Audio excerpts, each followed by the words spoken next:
오늘은 유다의 왕 요아스의 아들 아마시아가 되는데요. 아마시아에 관한 이야기가 되겠습니다. 7살의 왕이 된 요아스는 비록 어린 왕이었지만은 왕의 역할을 처음에는 잘했었습니다. 그 영적 멘토를 따라서 하나님 보시기에 옳게 행하면서 하나님을 섬겼던 것입니다. 하지만 그가 영적 지도자가 숨을 거두자 타락하게 됐던 것을 우리가 성경을 통해서 봤는데요. 그리고 보면은 요아스는 하나님을 섬긴 것이 아니라 어쩌면 그의 멘토의 눈치를 보면서 그가 하라는 걸음만 하지 않았었는가 생각을 해봅니다. 그렇다면 유다의 왕 요아스의 신앙은 진짜 신앙이 아니었었던 것을 우리가 볼 수가 있는데요. 이제 그가 암살을 당해 죽고 그의 아들 아마시아가 이제 왕이 됩니다. 그도 아버지와 같이 비교적 어린 나이에 왕이 되었는데요. 25살에 왕이 됐었습니다. 젊은 나이에 왕이 됐지만은 하나님 보시기에 왕의 역할을 잘했다라는 말씀이 3절에 나옵니다. 그럼에도 불구하고 아마시아의 삶을 우리가 보게 된다면은 잠언서 16장 18절을 상기하게 되는데요. 잠언서 16장 18절을 보게 되면은 교만은 패망의 선봉이요 거만한 마음은 넘어짐의 앞잡이다라는 말씀이 있습니다. 우리가 교만하고 거만하게 되면은 멸망하게 된다는 말씀이 되죠. 아마시아의 삶이 바로 그러했었습니다. 그래서 오늘 열왕기하 14장을 보면서 아마시아의 삶을 보기를 원하는데요. 아마시아는 유다 땅의 유다 왕국의 9번째 9대 왕이었습니다. 25살의 왕위에 올라가지고 29년간 통치를 했었는데 성경은 그가 하나님 보시기에 올바르게 행했다라고 설명을 하고 있습니다. 좋은 왕이었다는 것이죠. 그런데 성경은 그의 삶을 그렇게 표현을 하면서 덧붙여서 설명을 합니다. 다윗과는 같지 않았다라는 말씀이 3절에 나옵니다. 좋긴 좋았지만은 뭔가 부족했다는 것이죠. 다윗의 삶은 어떠했습니까? 비록 실수할 때는 있었지만은 그가 온 마음으로 마음을 다하여 하나님을 사랑하고 섬겼던 사람입니다. 아마시아는 그렇지 못했다는 것입니다. 무슨 말입니까? 그의 마음에 하나님 외에 사랑하는 것이 다른 것이 또 있었다는 것입니다. 그러면서 성경은 3절에 또 이렇게 덧붙여서 설명을 합니다. 그의 아버지 요아스가 한 대로 했다라는 말씀이 납니다. 아버지와 같이 그렇게 행동을 했다는 것이죠.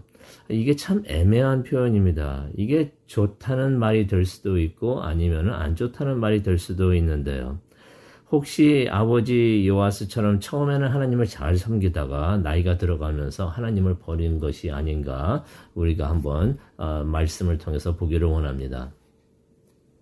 아마시아가 아버지 요아스의 나쁜 점을 본받았던 것이 하나가 있는데요. 4절에 나옵니다. 산당을 없애지 않고 계속 그곳에서 제사를 드렸고 분향을 했다라는 말씀이 나옵니다. 산당을 없애지 않았던 것은 하나님의 말씀을 어긴 것이 되죠. 하나님께서 산당을 없애라고 하셨는데 그곳에서 예배를 드리지 말라고 하셨는데 아마시아가 계속 그렇게 했다는 것입니다. 하나님을 섬긴다고는 했지만 하나님의 말씀을 계속해서 어기고 있었던 것입니다. 그리고 아버지의 나쁜 점을 본받은 것 중에 또 다른 게 하나가 있습니다. 아마시아가 아버지 요아스와 같이 나이가 들어가면서 하나님의 뜻을 어겼다는 것입니다. 그도 처음에는 하나님의 말씀에 순종을 했었죠. 5절에 나오는데요. 자신의 아버지를 암살한 신하들을 처형을 했다는 말씀이 5절에 나옵니다. 하지만 그들의 자녀들은 죽이지 않았다는 것이죠. 당시에 이런 경우가 있을 때 반역이나 뭐 그런 일이 있을 때는 그 본인들도 죽였지만은 자녀들까지 죽이곤 했었습니다. 특히 아들들이 있었으면은 그 아들들을 죽였는데요. 왜 그렇게 했는가? 복수하는 것을 미리 방지하기 위해서 그렇게 했던 것입니다. 한국 역사를 보더라도 조선시대 때에도 그렇게 반역이 있게 되면 자녀들까지 많이 죽였는데 나중에 그 자녀들이 자라서 복수를 하지 못하도록 그것을 미리 방지하는 차원에서 그렇게 했던 것입니다. 이때 팔레스타인 지역에서도 그런 풍습이 있었었는데요. 근데 아마샤는 그들의 아들들을 죽이지 않았다는 것입니다. 그 이유가 무엇이었는가? 6절에 나오는데요. 하나님의 말씀에 순종하기 위해서 그랬다는 것입니다. 하나님께서 뭐라고 말씀하셨냐면은 자녀는 아버지의 일로 죽임을 당하면 안 된다라고 하셨습니다. 아버지의 일로 부모의 잘못으로 자녀들을 벌하면 안 된다라고 해서 하나님께서 말씀을 하셨던 것입니다. 아마샤가 그런 하나님의 말씀을 기억을 하고 그대로 순종을 했다는 것입니다. 그랬던 아마샤가 7절에 보니까요, 에돔과의 전쟁에서 크게 승리를 합니다. 열왕기하 14장에는 이 전쟁에 대해서 자세하게 나오지가 않죠. 이 자세한 내용은 역대하 25장 5절에서 16절을 보시게 되면은 그 자세한 내용을 우리가 볼 수가 있습니다. 근데 여기서 중요한 것은 아마샤가 그 전쟁에서 승리함으로써 교만해졌다는 것입니다. 그런 말이 있죠. 교만은 눈을 멀게 한다라는 말이 있는데 전쟁에 한번 승리하고는 아마샤가 이제는 눈에 보이는 게 없었던 것 같아요. 그래가지고 무슨 일을 합니까? 8절에 나오는데요. 이스라엘 왕 요아스에게 전쟁을 하자고 전쟁을 선포를 합니다. 8절에 그런 말을 하죠. 우리 직접 만나가지고 힘을 겨루어 보자. 직접 만나서 대결해 보자라고 말을 했던 것입니다. 그랬더니 이제 이스라엘의 왕이 이제 비유로 조용히 타이르는 것을 우리가 보게 됩니다. 그때 이스라엘의 왕의 이름이 이제 요아스였는데요. 그 아마샤의 아버지의 이름도 요아스였고 이름이 같죠. 그런데 이스라엘의 왕 요아스가 그렇게 아마샤가 말을 하는 것을 들으면서 타이르는데요. 비유를 사용을 합니다. 그 비유의 내용이 9절에 나옵니다. 가시나무가 백향목, 여기서 나오는 백향목이라는 것은 매우 귀한 나무를 말하는데요. 가시나무라는 것은 그냥 흔히 길가에서 볼 수 있는 나무를 말하는 거죠. 가시나무가 백향목에게 딸을 달라 하는구나. 딸을 내 아들에게 달라고 하는구나. 라고서 말을 합니다. 그러면서 이런 말을 합니다. 들짐승이 지나가며 그 가시나무를 짓밟을 소리구나. 여기서 나오는 가시나무는 아마샤를 뜻합니다. 백향목은 요아스를 말을 하는데요. 10절에 요아스가 이런 말을 합니다. 네가 에돔을 물리쳤다고 마음이 교만해졌구나. 아마샤가 교만해진 것을 이스라엘의 왕 요아스까지도 알아봤던 것입니다. 그러면서 이런 말을 하죠. 너는 내 궁전에 돌아가서 화를 자초하지 말라. 그냥 가만히 있으라는 것입니다. 전쟁을 하지 말라는 거죠. 그런데 아마샤가 그의 말을 듣지를 않습니다. 그런데 이렇게 이스라엘의 왕 요아스가 아마샤에게 경고를 줬던 것은 어떻게 보면 하나님께서 경고를 주신 것이라고 볼 수가 있습니다. 이미 두 번째 경고가 되는데요. 첫 번째 경고는 어떤 경고였는가? 아마샤가 에돔을 물리치고 이제 돌아올 때 역대하 25장 14절을 보게 되면 그냥 맨손을 온 것이 아니라 우상을 가져왔다고 합니다. 그리고 우상을 가지고 와가지고 유다 땅에서 우상들을 경배하고 분향을 했다는 말씀이 나옵니다.